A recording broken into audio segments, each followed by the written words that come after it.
घोटकी, कोहाट और खुशाब के चंद polling stations पर आज दोबारा पोलिंग। 8 फरवरी को मुश्तइल अफराद ने आरओ ऑफिस में बैलेट बॉक्स को आग लगा दी थी। मुतासरा 26 पोलिंग स्टेशंस के इलाके को रेड जोन करार दे दिया गया। पीके 90 कोहाट के 8 पोलिंग स्टेशंस पर री पोलिंग। इन पोलिंग स्टेशंस पर रजिस्टर्ड वोटर्स की तादाद 41,000 है। यहाँ भी मुतासरा पोलिंग स्टेशंस पर मुश्तइल अफराद ने तोड़फोड़ की थी। SP 18 घोटकी के 2 पोलिंग स्टेशन पर भी दोबारा वोट डालने का अमल जारी। पीके 90 कोहाट के 8 पोलिंग स्टेशन पर भी री पोलिंग जारी।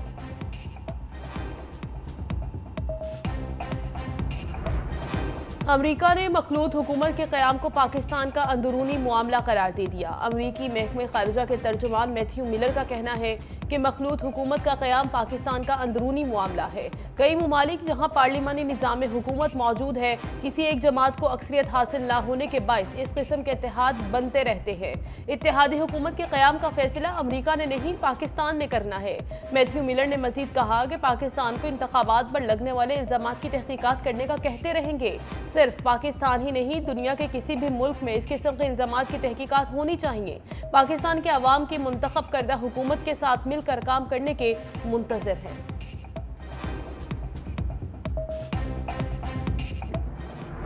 नई हुकूमत से पहले महंगाई का नया धमाका। IMF की एक और शर्त मंजूर। पहले से महंगी गैस मजीद महंगी। ECC की कीमतों में 65% इजाफे की मंजूरी। प्रोटेक्टेड सारिफीन के लिए कीमतों में 100 रुपये फी MMBTU इजाफा। नॉन प्रोटेक्टेड के लिए गैस 300 रुपये फी यूनिट महंगी। CNG सेक्टर के लिए फी MMBTU कीमतों में 170 रुपये इजाफा। गैस इस्तेमाल करने वालों के लिए फी MMBTU कीमतों में 900 रुपये का इजाफा। काबीना से मंजूरी के बाद इजाफे का इत्तलाक 1 फरवरी से होगा। तमाम यूरिया खाद कंपनियों के लिए यकसा गैस टैरिफ की मंजूरी। तमाम सारिफीन पर 204 अरब रुपए का इजाफी बोझ पड़ेगा। फर्टिलाइजर के लिए गैस कीमतों में इजाफे का इत्तलाक 1 मार्च से होगा। गाड़ियां भी महंगाई के ट्रैक पर दौड़ेंगी। ECC इजलास में मकामी सतह पर बनने वाली कारों पर सेल्स टैक्स बढ़ाने की मंजूरी। 40 लाख मालियत या 1400 CC गाड़ियों पर अब 25% तक सेल्स टैक्स आयद होगा। FPR को रवां माली साल के दौरान 4 अरब रुपए का इजाफी रेवेन्यू मिलेगा। सेल्स टैक्स में इजाफे से गाड़ियों की कीमतों में इजाफा मुतवक्के। काबीना इजलास में आज मंजूरी दिए जाने का इम्कान।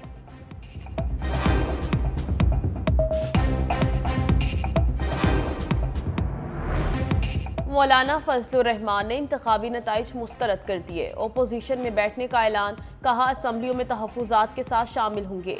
नवाज शरीफ को दावत देते हैं, हमारे साथ ओपोजिशन में बैठे। धांधली के 2018 के रिकॉर्ड तोड़े डाले। इंतखाबी अमल पर इल्ज़ामात बना रहा। हमें धांधली के जरिए शिकस्त दी। इस्लाम दुश्मन ताकतों की साजिश पर JUI को हराया गया। हमारा जुर्म है। फ़लस्तीनियों के हक में बात की। इस्टेब्लिशमेंट समझती है इलेक्शन शफाफ हुए तो फिर 9 मई का बयानिया दफन हो चुका।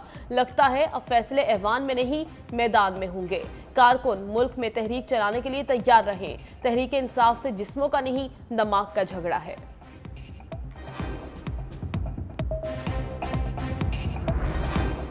हुकूमत की तश्कील के लिए 2 बड़ों की बैठक। नवाज शरीफ और शहबाज शरीफ में मुशावरत। 25 रुकनी विफाकी काबीना की तश्कील का इम्कान। पंजाब और बलूचिस्तान में हुकूमत साजी पर भी तबादला ख्याल। इसहाक डार, अयाज सादिक, ख्वाजा आसिफ समेत 15 रहनुमाओं को काबीना में शामिल किए जाने का इम्कान। खालिद मकबूल समेत MQM को 5 वजारतें दी जा सकती हैं।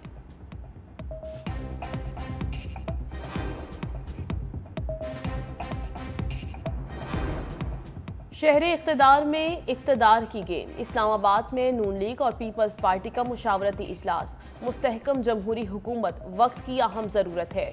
मुआशी, सियासी, अमन अमान और दहशत गर्दी जैसे चैलेंजेस का हल ज़रूरी है ताकि आवाम को महंगाई, बेरोज़गारी, अदम तहफ़्फ़ुज़ की अफरियत से छुटकारा दिलाया जा सके। शुरका में इत्तेफाक। एलामिया के मुताबिक दोनों जमातों ने अपनी अपनी तजावीज़ पेश की। आज मुशावरत का एक और सेशन होगा। दीगर हम ख्याल सियासी जमातों से बातचीत के बाद मामलात को हतमी शक्ल दी जाएगी। आज़ाद सियासी पंछियों को ठिकाने की तलाश। पंजाब में नून लीग की पोजीशन मजीद मजबूत। मजीद 6 अरकान मुस्लिम लीग नून में शामिल। नामजद वज़ीर आला पंजाब मरियम नवाज से मुलाकात में पार्टी में शमूलियत का ऐलान किया। NA 144 से रजा हयात हराज, PP 205 से अकबर हयात और PP 212 से असगर हयात भी नून लीग का हिस्सा बन गए। शहबाज शरीफ से मुलाकात में इत्तमाद का इजहार, इस्तेहकाम पाकिस्तान पार्टी मुस्तहकम होने लगी।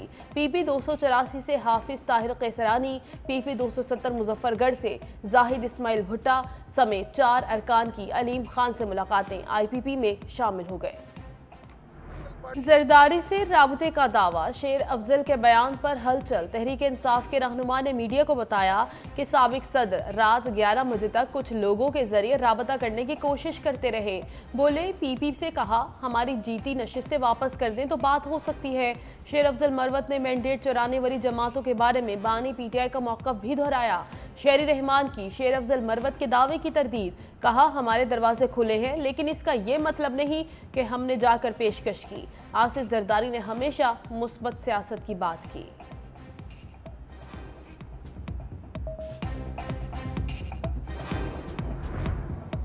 इंतखाबात में नवाज शरीफ का रहा सहा भरम भी खाक में मिल गया। परवेज इलाही की कड़ी तनकीद। जिला कचहरी लाहौर में सहाफ़ियों से गैर रस्मी गुफ्तगू करते हुए कहा नवाज शरीफ के साथ शहबाज शरीफ ने हाथ कर दिया, इसको फंसा कर बुलाया और जलील करवा दिया। इलेक्शन में धांधलियों की नई मिसालें कायम की गई। हमारे उम्मीदवार जीत रहे थे, रात के अंधेरे में डाका मार कर नताइज बदल दिए गए। आवाम ने इन लाडलों को बुरी तरह मुस्तरद कर दिया। अवामी मैंडेट से खाली कमज़ोर तरीन हुकूमत से मुल्क की मसाइल मजीद बढ़ेंगे। मुआशी सूरत हाल की बेहतरी के लिए बानी तहरीक इंसाफ को वज़ीर आज़म बनाना होगा। मुलाजिमीन भर्ती केस में लाहौर हाई कोर्ट ने परवेज इलाही की जमानत मंजूर कर ली। हमारी पीपल्स पार्टी से कोई दुश्मनी नहीं, खालिद मकबूल सदीकी की वजाहत। राबता कमेटी इजलास के बाद मीडिया से गुफ्तगू करते हुए कहा हमारी पीपल्स पार्टी से कोई बातचीत नहीं हुई। हुकूमत साजी का इंतहाई मुश्किल मरहला शुरू हो गया, इसमें MQM का अहम रोल होगा। हमारी बातों को संजीदा लिया गया तो पाकिस्तान नए दौर में दाखिल होगा। पीपल्स पार्टी के अंदर इत्तेहादी हुकूमत में शमूलियत पर कशमकश। आसिफ जरदारी और बिलावल भुट्टो की राय में इख्तिलाफ।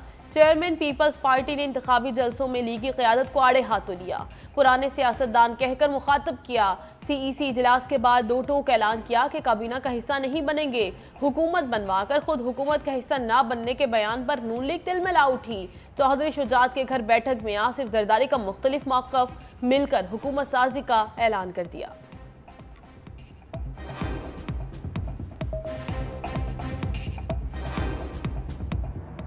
इमरान खान के बगैर ना पार्लियामेंट चलेगी, ना हम चलने देंगे, ना हुकूमत चलेगी, आप देख लेंगे नहीं चल सकेगी, और ना ही रियासत चलेगी। जब इतनी स्ट्रांग ऑपोजिशन होगी तो फिर आप देखेंगे। और फिर इनका तो वैसे भी इनकी जो हारे हुए होते हैं उनका कॉन्शियंस, उनका ज़मीर अंदर से उनको मलामत कर रहा हो। अगर मैंडेट क्लियर मिलता है तो ही हम बनाएंगे, वगरना हम ऑपोजिशन मैंडेट अगर क्लियर मिलता है फिर ही हुकूमत बनाएंगे, अदरवाइज। तहरीक इंसाफ के रहनुमा लतीफ़ खोसा ने अपोजिशन में बैठने का इशारा दे दिया। कहा अगर हमें वाज़ेह मैंडेट मिलता है तो हम हुकूमत बनाएंगे, अगर मैंडेट ना मिला तो अपोजिशन में बैठेंगे। टैलेंट न्यूज़ के प्रोग्राम पावर कॉरिडोर में गुफ्तगू करते हुए उन्होंने कहा कि बानी PTI के बगैर ना पार्लियामेंट चलेगी और ना हम चलने देंगे, ना ही हुकूमत चलेगी और ना ही रियासत चल सकेगी।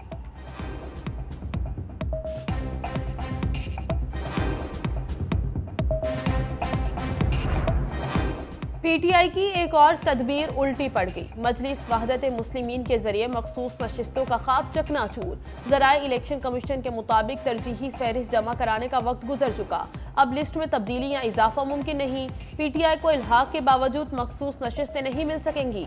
जमात इस्लामी के तर्जुमान कैसर शरीफ कहते हैं तहरीक इंसाफ के साथ इत्तेहाद पर अभी बातचीत जारी है।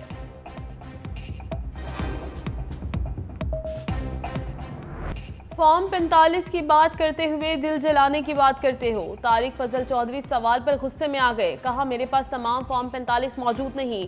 पूछा कि इंतखाबात हुए कई रोज हो गए, आपके पास अभी तक फॉर्म क्यों नहीं है? बोले मैं आपको दिखाने का पाबंद नहीं।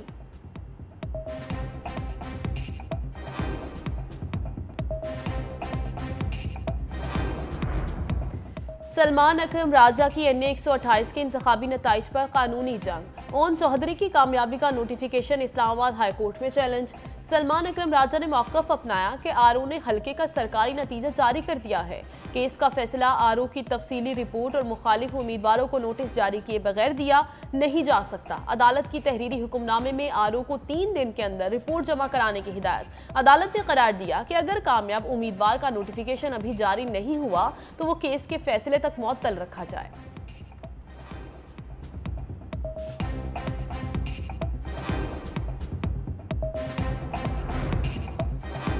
कामयाब उम्मीदवारों के लिए कामयाबी का परवाना। कौमी असम्बली के मजीद हल्कों का नोटिफिकेशन जारी। NA 28 पेशावर से JUI के नूर आलम खान कामयाब करार। NA 52 रावलपिंडी से पीपल्स पार्टी के राजा परवेज अशरफ। NA 11 सवात से नून लीग के इंजीनियर अमीर मकाम फातेह करार। NA 49 अटक से नून लीग के शेख आफ्ताब। NA 163 बहावलनगर से मुस्लिम लीग ज़िया के एजाजुल हक की कामयाबी का नोटिफिकेशन जारी।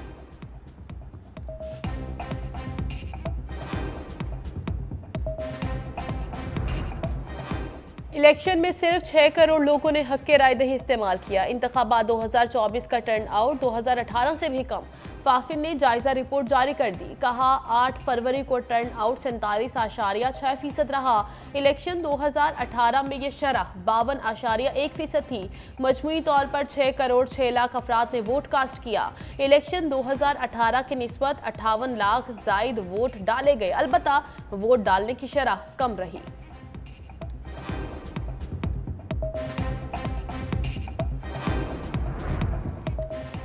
नून लीग को कहना चाहती हूँ, कोई शर्म कोई हया होती है। डॉक्टर यास्मीन राशिद की इंसदादे दहशतगर्दी अदालत पेशी के मौका पर मीडिया से गुफ्तगू।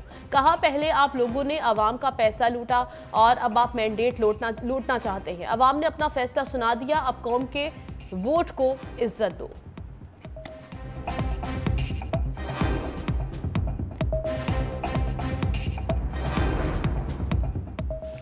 लाहौर की इंसदादे दहशतगर्दी अदालत ने PTI के 9 रहनुमाओं की जायदादें कर्क करने का हुक्म दे दिया। जायदादें कर्क करने का हुक्म थाना शादमान को आग लगाने के केस में दिया गया। मियां असलम इकबाल, जुबैर न्यासी, हमाद अजहर, जमशेद इकबाल चीमा, मुसरत चीमा, हसन न्यासी, मुराद सईद, अली अमीन गंडापुर, जैनब अब्बास शामिल हैं।